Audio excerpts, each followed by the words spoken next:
신약성경 마태복음 19장 27절에서 30절까지의 말씀입니다. 신약성경 32페이지에 있습니다. 이에 베드로가 대답하여 이르되 보소서 우리가 모든 것을 버리고 주를 따랐사온데 그런즉 우리가 무엇을 얻으리이까? 예수께서 이르시되 내가 진실로 너희에게 이르노니 세상이 새롭게 되어 인자가 자기 영광의 보좌에 앉을 때에 나를 따르는 너희도 12보좌에 앉아 이스라엘 12지파를 심판하리라. 또 내 이름을 위하여 집이나 형제나 자매나 부모나 자식이나 전토를 벌인 자마다 여러 배를 받고 또 영생을 상속하리라. 그러나 먼저 된 자로서 나중되고 나중된 자로서 먼저 될 자가 많으니라. 아멘. 우리 손을 들어 하나님 앞에 인사하겠습니다. 제자된 상급을 얻는 자가 되게 하옵소서. 코로나19가 들어오면서부터 사람들이 관심을 가진 것들이 있습니다. 바로 면역력입니다. 면역력이 얼마나 높은가에 따라서 똑같은 코로나19가 침투했음에도 불구하고 그냥 이겨내는 사람이 있고 또 어려움을 당한 사람이 있습니다. 이 면역력은요, 다 알 수 있는 것이 아닙니다. 안으로, 속으로, 또 내과적으로, 또 가정의학적으로 준비된 사람들이 면역력이 있다고 얘기합니다. 책 한 권이 있습니다. 이구영 목사님이 쓰신 당신의 영성 면역력을 점검하라, 나무와 가지 출판사에서 나온 책인데요. 이게 아마 코로나19 전에 나왔던 책인 것 같습니다. 그런데 코로나19가 터지면서 이 책이 후대에 이렇게 다시 빛을 보게 된 것 같습니다. 여기에 보시면요, 우리 사회가 장수사회가 되고 또 건강에 대한 관심도 많아져서 가정의학적으로 또 예방학적으로 굉장히 면역력을 많이 추구하십니다. 그리고 그만큼 병원에도 사람들이 넘쳐납니다. 그런데 이 면역력이 있으므로 우리가 어떤 병균이나 어떤 어려움들이 왔을 때 넉넉히 이기듯이 평소에 우리가 많은 영양소를 섭취해서 면역력을 키워야 된다고 말합니다. 근데 이것은 꼭 우리의 육체만 여기에 사용되는 것이 아닙니다. 우리의 영적인 건강도 면역력이 필요합니다. 밖으로부터 여러 가지 바이러스나 환란이 닥쳤을 때 과연 우리의 영성은 그것을 넉넉하게 이겨내고 혹 잠시 넘어지더라도 다시 일어날 수 있는 면역력이 있는가 살펴보라고 말씀하고 있습니다. 13가지 측면에서 질문을 하고 있습니다. 나는 하나님께서 내 안에 처음에 심어주신 동심을 잃지 않고 있습니까? 나는 하나님을 향한 감격스러운 고백의 찬양이 살아 있습니까? 나는 하나님께 예배를 드리고 있는지 아니면 은혜를 받고 싶은 건지 확인하고요. 때로는 하나님께서 내게 주시는 힘든 삶은 절망인지 영양소인지 확인하라. 믿음의 증거인 기다림이 너무 지루해 포기하려고 하지는 않는지, 또 편리주의와 개인주의의 유혹에 빠져 긴장감마저 떨어진 느슨해진 나의 상태는 아닌지, 나는 오늘 하나님께서 그분의 나라에서 주실 상급에 대한 기대는 있는지, 매년 건강검진을 함으로 면역력을 확인하는 것처럼 우리는 이런 질문들을 던지면서 우리의 영성인 면역력을 확인해야 된다는 것입니다. 자, 여러분, 오늘 마태복음 말씀은 우리가 과연 면역력이 있는 것인지, 또 우리가 과연 예수님을 진정으로 사랑하고 있는 것인지 다시 한번 확인하는 말씀입니다. 오늘 말씀을 통해서 여러분의 면역력을 확인하시는 저 여러분 되시기를 주님의 이름으로 간절히 소망합니다. 우리 지난주의 설교의 2편입니다. 우리 지난주 설교는요, 부자가 천국에 가기가 어찌나 어려운지 낙타가 바늘귀로 들어가는 것보다 더 어렵다고 말씀하신 예수님의 푸념으로부터 시작했습니다. 예수님은 한 청년을 만났습니다. 젊어서 얼마나 신앙생활을 잘했으면 여러분 관원이 되었고 부자가 되었습니다. 그 청년은 아마도 그것이 하나님께서 주신 축복이요 하나님께서 주신 큰 은혜라고 생각했을 것 같습니다. 왜냐하면요, 청년이 와서 주님 어떻게 해야 더 온전해질 수 있겠습니까? 어떻게 하면 더 영생을 얻을 수 있겠습니까? 라고 물어볼 때에요, 네가 정말 영생을 얻고 싶으면 하나님께서 주신 계명을 지켜라. 두 번째 계명을 말했을 때 그건 이미 다 지켰는데 무엇을 더 하면 되겠습니까? 라고 얘기할 때 예수님이 사랑하는 마음으로 영적인 복을 약속하셨습니다. 네가 가지고 있는 모든 것을 너의 형제들에게 나눠주고 이웃에게 나눠주고 나를 따르라. 하늘에 복이 있을 것이다. 그런데 이 청년은요, 재물이 너무 많아서 근심하고 돌아갔다고 얘기합니다. 그때 예수님께서 근심하셨습니다. 왜냐하면요, 사랑하는 마음으로, 또 한국말로 쓰여져 있는 것은 왠지 여러분 청년이 교만한 마음으로 와서 주님 나 다 했는데 어떻게 영생을 받을 수 있습니까? 라고 물어보는 것 같지만 원문대로 읽고 마가복음, 마태복음에 있는 여러분 동행 구절을 같이 읽어보면은요, 예수님이 그렇게 말씀하지 않았고 청년도 그렇게 물어보지 않았습니다. 청년은 진실합니다. 예수님도 사랑하는 마음으로 제자에게, 그 청년에게 너희 것을 다 내려놓고 네가 축복으로 받았다고 생각하는 것 거저 받았으니 너도 거저 내려놓고 그리고 하늘의 보화를 얻고 나를 따르라. 나를 따르라, 아포스텔로, 이건 아무한테나 쓰는 게 아니고요, 제자를 부를 때 사용하신 단어입니다. 그런데 그 청년이 근심하고 돌아가자 주님이 푸념하듯이 제자들에게 한 말씀이 바로 부자가 천국에 가기가 얼마나 어려운지 낙타가 바늘기로 들어가는 것보다 어렵느니라. 제자들이 놀라서 물어봅니다. 주님, 그럼 도대체 어떤 사람이 천국에 갈 수 있습니까? 너희들 힘으로는 못하지만 하나님께서 하시느니라. 구원은 하나님의 것입니다. 우리가 선택하는 것이 아니라 하나님이 선택하셔서 구원을 얻게 하시는 겁니다. 이제 그 다음으로 시작하는 말씀이 무엇입니까? 그럴 때 제자인 베드로가 느닷없이 등장합니다. 그가 오늘 본문의 말씀 27절에 보니까 이에 베드로가 대답하여 이르되 보소서 우리가 모든 것을 버리고 주를 따라 싸운데 그런즉 우리가 무엇을 얻으리이까? 여러분, 이 베드로가 참 미련하긴 하지만 눈치 하나는 빠른 것 같습니다. 지금 분위기가요, 계속해서 저 사람은 분명히 구원을 얻었어. 저 사람은 늘 예배도 드리고 늘 말씀도 읽고 늘 말씀대로 사는 것 같았어. 봐, 저 청년인데도 불구하고 장가도 가지 않은 청년인데도 불구하고 사람들에게, 그 유대 신앙이 있는 사회 사람들에게 인정을 받고 관원에 뽑혔잖아. 아니, 청년인데도 불구하고 하나님의 복을 받아서 많은 재산을 모았잖아. 누가 보아도 저 청년은 구원을 얻은 사람인데 저 청년이 구원을 얻을 수 없다면 도대체 누가 얻을 수 있어? 라고 얘기할 때 주님께서 하나님께로는 할 수 있다, 또 하나님께로서는 가능하다라고 얘기하니까요, 바로 베드로가 등장합니다. 아주 성격이 급합니다. 생각할 것도 없이요, 베드로는 바로 보소서 우리가 모든 것을 버리고 주를 따라 싸운대. 주님 보십시오, 우리는 모든 것을 버리고 주를 따랐습니다. 우리는 정말 주님의 제자가 됐습니다. 주님이 나를 따르라 할 때 우리는 모든 것을 버리고 주님을 따랐습니다 라고 얘기합니다. 여러분, 정말 그렇습니다. 여기 나온 사람 5명만 살펴보아도요, 우리가 주님을 따랐던 제자들이 무엇을 포기했는지 알 수 있습니다. 제일 먼저 오늘 얘기한 베드로입니다.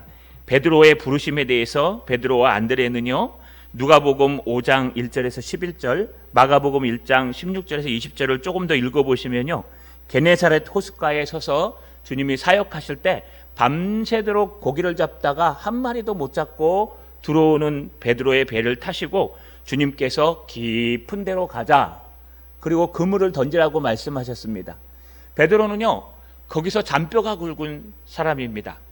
갈릴리 호수, 갈릴리 바다에서요, 어렸을 때부터 부모님과 함께 동생 안드레와 함께 열심히 그물을 깁고 바다에 배를 던져 고기를 던져, 여러분, 그물을 던져 고기를 잡던 어부였습니다. 그 바다를 누구보다 더 잘 알고 있습니다. 예수님은 기껏해야 이제 이 바다에서 살긴 살았지만 나사렛이라는 동네는 바다랑 좀 떨어져 있기 때문에 어부와는 관계없습니다.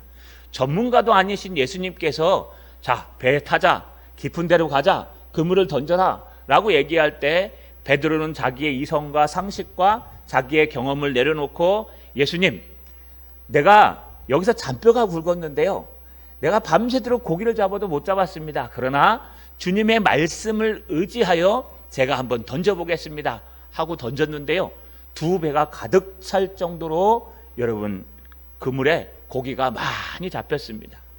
그때 예수님이 베드로를 너는 이제 사람을 낚는 어부가 되게 할 테니까 나를 따르라 라고 말씀하실 때 베드로가 이렇게 기록하고 있습니다. 마가복음 1장 18절에 곧 그물을 버려두고 따르니라.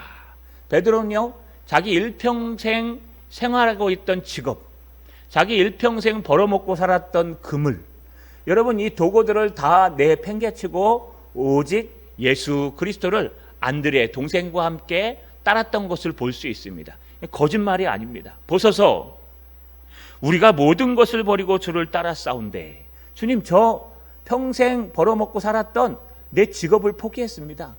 주님 보십시오, 나는 평생 벌어먹고 살았던 내 배를 포기했습니다. 여러분 이것을 포기하고 따랐다는 겁니다. 두 번째 주님을 따랐던 유명한 사람은 바로 야고보와 요한입니다.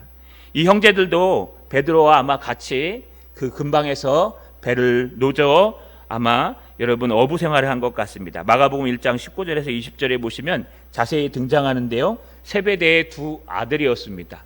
이들도 주님께서 그를 따르라고 말씀하실 때요, 여러분 이렇게 기록하고 있어요. 마가복음 1장 20절에 곧 부르시니 그 아버지 세베대를 품꾼들과 함께 배에 버려두고 예수를 따라가니라.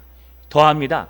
야고보와 요한은요, 세베대 아들인데 이 세베대 아버지를 갖다가 버려두고 또 아버지와 함께 일하는 품꾼들을 버려두고 배와 그물을 버려두고 예수님을 따라갑니다. 여러분 기가 막히지 않습니까? 예수님을 만난 것이 얼마나 기쁜지 여러분 다 내려놓고 심지어 부모까지도 내려놓고 예수님을 따라가는 겁니다. 그렇다고 해서 여러분 이단처럼 여러분 모든 신체를 이단에게 맡겨서 부모를 포기하라 이런 뜻이 아닙니다. 주님이 부르실 때 그 부르심에는 가족보다 더 중요한 것이 예수 그리스도이심을 우리가 잘 알 수 있습니다. 마지막 마태를 한 번 더 살펴보겠습니다. 이 마태복음을 쓰고 있는 마태는 세리였습니다. 세리 중에서도 통관세리라 그래서요, 길을 막고선 지나가는 사람들에게 관세를 매기는 아주 어이없는 세리 중에 하나였습니다. 이 마태도 나름 부자입니다. 왜냐하면요, 그 사람들이 많이 돌아다니는 길목에다가 세금을 차려서 받기 때문에 이 통관세를 받는 사람들은 하루의 수입이 여러분 호호 가정마다 걷는 그런 여러분 세리들보다 더 많은 돈을 받았습니다. 그렇기 때문에 이 마태도 부자였습니다. 그런데 예수님이 마태를 부르시니 마태는 예수님을 자기 가정에 초대해서 세리와 창기들을 불러서 함께 식사를 하고 예수님을 따르는 모습을 보았습니다. 여러분 정말 이 제자들은요, 하나같이 주님께서 아포스텔로 나를 따르라 라고 얘기할 때 여러분 그를 따른 사람들이었습니다. 예수님을 따르는 사람들이었는데 어떤 사람은 자기의 생계인 도구인 그물과 배를 포기하고, 어떤 사람은 자기의 아버지 세베대와 품꾼들을 포기하고, 어떤 사람은 자기의 직업을 포기하고 예수님이 따라와라, 너는 내 제자가 되라 라고 할 때 여러분 조금도 부족함이 없이 모든 것을 내려놓고 주님을 따라가는 그런 사람들이었습니다. 물론 이 젊은 청년보다는 충격이 덜할 것입니다. 적게 가진 사람은요, 포기할 것이 적습니다. 때로는 가난을 감사할 때가 있습니다. 왜냐하면요, 가난하기 때문에 포기할 것이 적습니다. 그래서 아마 주님께서 부자가 천국에 가기가 어찌나 어려운지 낙타가 바늘기로 들어가는 것보다 더 어렵도다, 못 간다는 뜻이 아닙니다. 여러분 분명히 부자 중에 천국 간 사람도 많이 있습니다. 성경에도 기록된 것을 제가 드렸습니다. 대표적인 게 삭개오, 또 아리마대 요셉, 이런 사람들은요, 내노라 하는 부와 명예를 가졌음에도 불구하고 예수님을 끝까지 섬겨서 천국 간 사람들이에요. 이 말은 예수님이 지금 한탄하시면서 너무 가슴이 아프셔서 그 청년을 보고 사랑하는 마음으로 푸념하시는 거예요. 여러분 그 청년은요, 젊어서부터 열심히 하나님의 말씀을 지키고 말씀대로 살았다고 생각했습니다. 열심히 예배했고 열심히 봉사했습니다. 열심히 이웃을 섬겼고 열심히 살았습니다. 그 은혜로 하나님이 복 주셔서 부자가 됐습니다. 그 은혜로 하나님이 복 주셔서 장가도 안 갔는데 관원이 되어서 사람들을 다스리고 가르치는 사람이 되었습니다. 그럼에도 불구하고 주님께서 네가 축복으로 받은 그거 더 큰 축복을 줄 테니까 내려놓고 나를 따르라. 그가 따랐으면 예수님의 12제자 중에 하나였을 겁니다. 그런데 그는 재물이 많음으로 근심하고 돌아갔습니다. 그러나 예수님의 제자들은 어떻습니까? 그보다 더 유명하지 않습니다. 나중에 베드로가요, 성령의 충만을 받고 설교할 때 많은 사람들이 얘기했습니다. 저런 무식한 사람이 언제 저렇게 공부를 했대? 많은 제자들이요, 주님을 따른다고 얘기할 때 많은 사람들이 비웃었어요. 어떻게 저런 사람들이 예수님의 제자가 될 수 있어? 미련하고 멍청하고 돈도 별로 없고 이 땅에서 성공도 못했고 지질이 가난하고 그저 여러분 그 바닷가에서 고기 냄새 풀풀 풍기면서 그물이나 깁는 그런 사람들을 예수님은 왜 쓰실까? 그러나 중요한 것은요, 예수님의 제자가 된 그들은 공통점이 하나 있는데 오직 예수 그리스도를 붙들고 자기의 모든 것을 포기하고 따랐다는 것입니다. 그래서 예수님이요, 후에 이런 말씀을 하십니다. 여러분 누가복음 14장 25절 27절에 보시면 예수님이 길을 걸어가시다가 갑자기 자기를 따라오는 12제자 말고 자기를 따르겠다고 따라오는 많은 제자들을 향해서 돌이키시며 이렇게 말씀하십니다. 수많은 무리가 함께 갈새 예수께서 돌이키사 이르시되 무릇 내게 오는 자가 자기 부모와 처자와 형제와 자매와 더욱이 자기 목숨까지 미워하지 아니하면 능히 내 제자가 되지 못하고 누구든지 자기 십자가를 지고 나를 따르지 않는 자도 능히 내 제자가 되지 못하리라. 할렐루야. 여러분, 예수님의 제자가 된다는 것은 포기하는 것입니다. 예수님의 제자가 된다는 것은 나의 것을 내려놓는 것입니다. 물론 우리가 예수님의 12제자처럼 가정까지 내려놓고 여러분 아버지까지 버리고 이렇게 따르라는 거 아닙니다. 주님이 아주 특수한 상황에서 부르실 경우에는 그렇게 하십시오. 그러나 주님을 위해서 주님께서 주신 것들은 내려놓을 수 있어야 합니다. 주님께서 주신 직업, 그러나 주님께서 원하시면 언제든지 내려놓고 주님을 따라갈 수 있어야 합니다. 주님께서 주신 재물, 그거 언제든지 내려놓고 따라갈 수 있어야 돼요. 주님께서 주신 자가용, 주님께서 주신 집, 주님께서 주신 모든 것들, 그냥 주님이 나를 따르라, 나의 일을 해야 된다, 그러면요 언제든지 내려놓고 주님을 따를 수 있는 그런 준비가 되어 있는 사람이 바로 예수님을 믿는 사람이요 예수님의 제자입니다. 여러분 어떠십니까? 한번 돌아보십시오. 제가요 이렇게 말씀을 묵상하면서 기도하면서요 참 감사한 게 하나 있었습니다. 뭐냐 하면요, 쌓아놓은 돈이 없고 빚만 갖고 있기 때문에 여러분 제가 버릴 것이 그렇게 많지 않더라고요.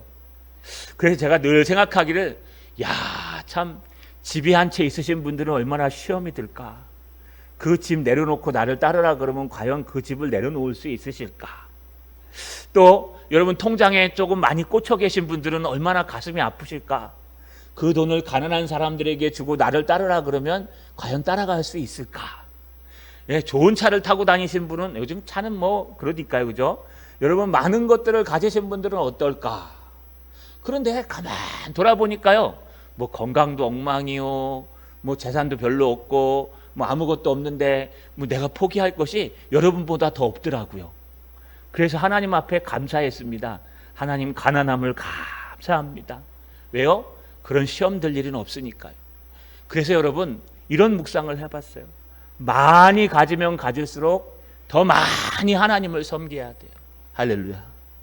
남들보다 많은 걸 가졌으면 자랑하면 안 돼요. 자랑하면 안 되고, 우리는 더 많은 것을 가졌으면 안 가진 사람보다 더 많이 기도하셔야 돼요. 남들이 없는 집을 갖고 계십니까? 그 집을 놓고 기도하세요. 왜요? 하나님, 이 집이 나의 신앙을 막는 걸림돌이 되지 않게 하옵소서.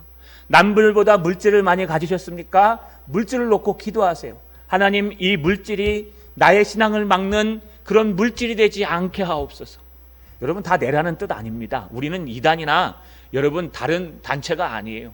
우리는 상식이 통하고 하나님의 말씀이 통하는 그런 기독교 정통주의 교단입니다. 그래서 여러분 재산 다 내놓으세요 이런 말 안 해요. 그러나 중요한 것은 여러분 스스로 점검해 보라는 거예요. 분명히 주님께서 어느 날 길을 걸어가시다가 자기를 따르겠다고 몰려오는 그 제자들을 향해서 얘기하셨어요. 근심하시면서 야, 너희가 나를 따르려면 두 가지를 해야 돼.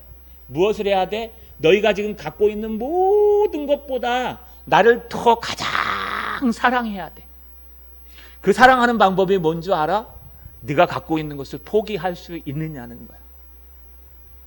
그리고 두 번째는 네가 갖고 있는 모든 것을 포기할 뿐만 아니라 네가 짊어지고 있는 그 십자가, 때로는 건강일 수도 있고 자녀일 수도 있고 때로는 어려움일 수도 있는데 그런 것도 다 내려놓고 나를 따라야 돼. 그렇지 않으면 끝까지 나를 따라올 수가 없어. 그렇지 않으면 저 부자 청년처럼 너 그것 좀 나한테 줄래? 아, 주님 요거 안 드리고요. 내가 주님의 일을 할 수는 없을까요? 너 그것 좀 나한테 갖고 있는 물질 좀 나한테 다 주고 나를 따라올래? 주님, 내가 따라는 갈게요. 근데 이 물질을 잘 활용하면서 따라갈 수는 없을까요? 네가 갖고 있는 그 건강을 좀 가지고 날 따라올래? 그러면 아, 주님, 내가 건강하니까요. 이 건강한 운동을 계속하면서 하나님의 일을 할 수 없을까요? 제가 아시는 분은요, 축구를 너무 좋아했어요. 축구를 너무 좋아해서 아마추어 선수예요. 근데 신학교에 왔어요. 나이 들어서. 그 왜 신학교에 왔냐니까요. 축구를 너무 좋아해갖고 축구를 막 공을 차고 막 하는데 하나님이 부르셨대요. 근데 내가 다른 건 다 하겠는데 이 축구를 끊지를 못하겠대요. 조기 축구에 나가야 되니까. 아마추어 선수 대회 나가야 되니까. 그래가지고 이것을 끝내 안 끊었답니다. 그런데 하나님께서요, 여러분 직장에 불이 나게 하시고 또 심지어는요 위암에 걸려가지고 위를 절제해가지고 뛰지도 못하게 만드셨대요.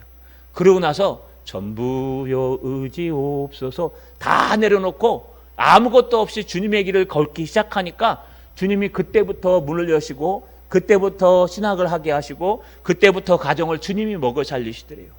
여러분 모두에게 다 적용되는 건 아닙니다. 그러나 우리는 한 번쯤 돌아봐야 됩니다. 내가 정말 예수님을 사랑하고 있는가? 나는 예수님의 제자가 맞는가? 나는 정말 예수님 앞에 달려가고 있는가? 그래서 베드로처럼 얘기할 수 있어야 돼요. 보십시오. 나는 당신을 위해서 모든 것을 다 포기했습니다. 보십시오. 우리 옆에 있는 이 제자들을 보십시오. 이들이 당신을 위해서 다 내려놓고 가고 있습니다. 당신을 따라가고 있습니다. 자, 우리에게 어떤 축복이 있겠습니까? 자, 여러분 주님보다 더 사랑하는 것이 있다면 이 시간 포기할 수 없다면 그것을 놓고 기도하십시오. 주님, 내가 과감하게 내려놓을 수 있는 진정한 믿음을 주시옵소서. 그래서 내가 가난해도 주님을 믿을 수 있고 바닥에 떨어져도 주님을 믿을 수 있고 이런 직장 안 다녀도 내가 주님을 믿을 수 있는 내 환경과 관계없이 주님만을 사랑하는 성도요 제자가 되게 해달라고 간절히 기도하는 저 여러분 되시기를 주님의 이름으로 소망합니다. 여러분 그때 예수님께서 베드로의 말씀을 들으시고 축복을 말씀하십니다. 자, 내가 포기하면 주님이 아무것도 안 주고 예수님을 따르면 그냥 예수님만 따르라 그럴까요? 그렇지 않습니다. 여러분 주님은요 더 큰 축복을 주십니다. 이 제자들에게 두 가지 축복을 말씀해 주십니다. 두 가지 영적인 축복을 말씀하시는데 그 첫 번째가요 오늘 28절에 등장합니다. 예수께서 이르시되 내가 진실로 너희에게 이르노니 세상이 새롭게 되어 인자가 자기 영광의 보좌에 앉을 때에 나를 따르는 너희도 12보좌에 앉아 이스라엘 12지파를 심판하리라. 할렐루야. 예수님의 제자가 되면 끝이 아닙니다. 예수님의 제자가 되면 포기하는 것만 있지 않아요. 예수님의 제자가 되면은요 마지막 때에 주님께서 재림하실 때에 주님께서 이 땅에 강림하실 때에 주님께서 12보좌가 있는데 그 12보좌에 앉아서 여러분 이스라엘 백성들 하나님의 백성들을 심판하고 판단하는 일에 그들과 함께 하시겠다고 얘기해요. 다시 말해서 이 12보좌에 앉아서 그들을 다스리는 일을 지도자의 일을 시킨다는 뜻입니다. 이게 우리 요한계시록에 14만 4천과 흰옷 입은 천사들이 등장했죠. 사람들이. 여러분 이 14만 4천 명은 그냥 실제 14만 4천 명이 아니라 그랬습니다. 이것은 12제자와 12지파의 교회들을 말한다고 얘기했습니다. 그래서 이 땅의 모든 교회 성도들, 그중에 정말 하나님을 신실하게 믿는 사람들, 또 장로들도 옆에 24장로들 앉아 있었습니다. 그중에 24장로들을 어떻게 표현했습니까? 12제자와 또 교회들이라고 표현했습니다. 어떤 것이 그것인지 확실히 알 수 없지만 분명한 것은 이 12제자는 모두 예수님의 여러분 좌우에 앉아서 함께 이 땅을 다스리는 일에 참여한다는 거예요. 얼마나 영광스럽겠습니까? 여러분 조회 시간에요, 많은 사람들 앞에서 표창을 받으려고 앞에 탁 나오는 것도 영광스러운데 앞에 쫙 앉아가지고요, 여러분 막 사람들을 다스리는 일을 한다는 것은 얼마나 세상에도 명예롭습니까? 그런데 저 하늘나라에서 그런 일을 하는, 마지막 때 예수님의 제자가 된 사람들은 그런 일을 하는 축복을 주신대요. 마음이 안 차시죠? 나는 이 땅에서 좀 잘 살고 싶은데 뭐 하나님의 나라 언제 올 줄 알고, 뭐 죽으면 그만이지, 죽은 후에 천국 가면 그만이지, 천국 가갖고 뭐 12보좌에 앉을 필요가 있나요? 여러분 현실적인 생각을 하시는 분들 계실 거예요. 그런데 그것만 있지 않아요. 주님이 알고 또 있어요. 여러분 오늘 29절을 보십시오. 아마 여러분 좋아하신 말씀일 겁니다. 또 내 이름을 위하여 집이나 형제나 자매나 부모나 자식이나 전토를 벌인 자마다 여러 배를 받고 또 영생을 상속하리라. 할렐루야. 여러분 내 이름을 위하여, 예수님의 이름을 위하여, 여러분 이거는 뭐 부모와 자식 과가 아니에요. and 그리고가 아니라 또는이에요. 부모나 자식이나 재물이나 명예나, 여러분 이 중에 하나만 있으면 되는 거예요. 우리 수학하는 사람들은 알지만 뭐 한글한 사람들 알 거예요. 이거나 하나 선택하세요. 그러면 그 중에 하나만 선택하면 오케이죠. 근데 이거를 하세요. 그러면 그 중에 하나만 빠져도 X예요. 마찬가지로 여러분 이 중에 하나만 포기한 사람이라도 이 땅에서 여러분 몇 배나 더 받는데요. 몇 배나 받을까요? 똑같은 말씀이 마가복음 10장 29절에 이렇게 등장해요. 예수께서 이르시되 내가 진실로 너희에게 이르노니 나와 및 복음을 위하여 집이나 형제나 자매나 어미나 아비나 자식이나 전토를 벌인 자는 금세에 있어 집과 형제와 자매와 모침과 자식과 전토를 100배나 받되 핍박을 겸하여 받고 내세에 영생을 받지 못할 자가 없느니라. 할렐루야. 마가복음이 더 세요. 네가 예수 그리스도를 위해서 부모나 자식이나 직장이나 명예나 돈이나 권력이나 뭐든지 이 중에 하나만 포기하면 나머지 모든 것을 다 받는데 어느 정도 받냐? 100배나 받는데 100배나. 자, 1,000원을 포기하면 얼마가 될까요? 1,000원을 포기하면 10만 원. 10,000원을 포기하면 100만 원. 100만 원을 포기하면 전혀 계산을 못 하시는군요. 예, 죄송합니다. 1,000만, 여러분 1,000만, 억. 1억을 포기하면 100억. 100억을 포기하면 1조. 1,000조가 있어요? 1,000억. 여러분 뭐 주님께서 100배를 갚게 하신대요. 주님을 위해서 요만큼만 포기하면 100배나 더 이 땅에서 주고 영생을 얻지 못할 자가 없느니라. 다른 예로 얘기하면요, 주님을 위해서 포기하는 자가 복이 있다는 거예요. 주님을 위해서 나의 이익과 나의 시간과 나의 명예와 권력과 돈과 주님을 위해서 내 것을 내려놓는 사람은 복이 있는 사람이라는 거예요. 그 사람은 정말 예수님의 제자요, 그 사람은 이 땅에서 100배나 더 받고 심지어는 저 하늘에 올라가면 하나님 앞에 12보좌에 앉아 주님과 함께 다스리는 놀라운 역사를 한다는 겁니다. 할렐루야. 그런데 여기 꼬리표처럼 이상한 말씀이 하나 같이 붙어 나옵니다. 그게 뭐냐 하면요, 30절입니다. 그러나 먼저 된 자로서 나중되고 나중된 자로서 먼저 될 자가 많으니라. 여기까지 29절까지만 딱 하면 할렐루야 아멘 이해하겠는데 30절이 갑자기 등장해요. 30절을 왜 뚱단지처럼 여기서 얘기하고 있을까요? 그러나 먼저 된 자로 나중되고 나중된 자로서 먼저 될 자가 많다. 왜 이런 얘기를 할까요? 여러분 이건 경고예요. 경고. 너희가 모든 것을 내려놓고 주님을 따랐다고 자만하지 말라는 거예요. 왜냐? 너희 후배들이 너희보다 더 신앙이 좋은 사람들이 나타나면 그 자리는 그의 것이 될 수도 있다는 거예요. 그래서 너희는 신앙생활 할 때 늘 겸손하게, 늘 정직하게, 오늘 영적 면역력을 회복하라는 그 책처럼 너희의 영적 면역력, 너희의 영적 신앙을 계속 점검하라는 거예요. 오늘은 내가 버릴 수 있는 신앙을 가졌어도 여러분, 이것이 좀 교만해지면, 세상에 물들면은요, 이걸 잊어버리게 돼 있어요. 예수 그리스도를 놓치면요, 이것을 잃어버리게 돼 있어요. 그래서 어제는 분명히 내가 포기할 수 있는 신앙이 있었는데 오늘 와서 보면은요, 포기를 못해요. 아니, 분명히 작년에는 내가 모든 것을 내려놓고 주님을 따른다고 얘기했는데 여러분, 1년 지나고 2년 지나면요, 안 됩니다 주님, 내가 갖고 있는 거 이거는 포기 못하고요, 내가 다른 걸로 봉사할게요. 내가 분명히 주님의 길을 걸어가갖고 얘기하겠는데 시간이 지나면요, 말이 바뀌고 환경이 바뀌고 생각이 바뀌고 환경이 나에게 막 인도해 가는 것 같아요. 여러분, 그거 아닙니다. 우리는 언제든지 늘 겸손함으로 있어야 돼요. 제가 잘 외우는 구절이 있잖아요. 고린도에, 여러분, 하나님의 지혜에 관하여는 세상 사람들이 자기 지혜로 하나님을 알지 못함으로 하나님이 전도에 미련한 것으로 세상 사람 구원하기를 기뻐하셨느니라. 하나님의 지혜는요, 세상 사람들이 자기 지혜로 하나님을 알지 못해요. 아니, 조금씩 자기 지혜와 하나님의 지혜가 왔다 갔다 막 게이지처럼 해요. 그래서 하나님의 지혜가 많아지면 많아질수록 겸손해지고 낮아지고 하나님을 자랑하고 오직 예수를 따라가요. 이 뒤를 한번 볼까요? 유대인은 표적을 구하고 헬라인은 지혜를 구하되 우리는 그리스도를, 십자가에 못 박히신 그리스도를 증거하니 유대인들에게는 꺼리는 것이요 헬라인들에게는 미련한 것이로되 오직 부르심을 받은 자들에게는 유대인이나 헬라인이나 그리스도는 하나님의 능력이요 하나님의 지혜이니라. 하나님의 어리석음이 사람보다 지혜롭고 하나님의 약함이 사람보다 강하니라.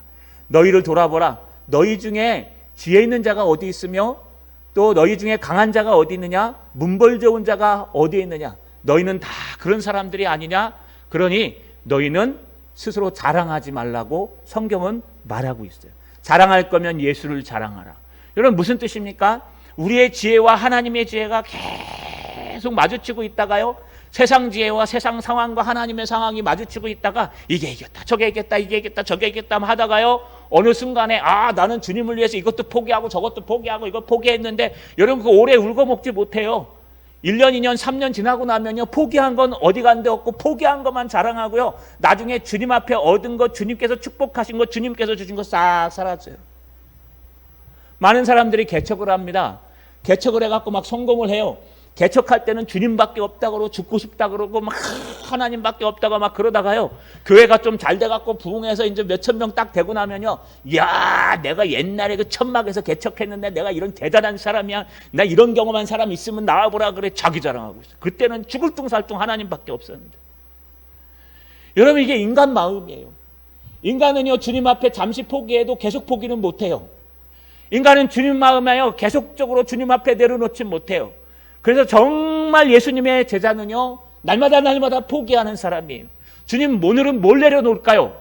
주님, 오늘은 뭘 포기할까요? 주님, 오늘은 뭘 내가 내려놓고 주님을 따라가면 되겠습니까? 나의 시간을 내려놓을까요? 나의 명예를 내려놓을까요? 나의 권력을 내려놓을까요? 자녀들을 좀 내려놓을까요? 주님, 내가 날마다 죽습니다.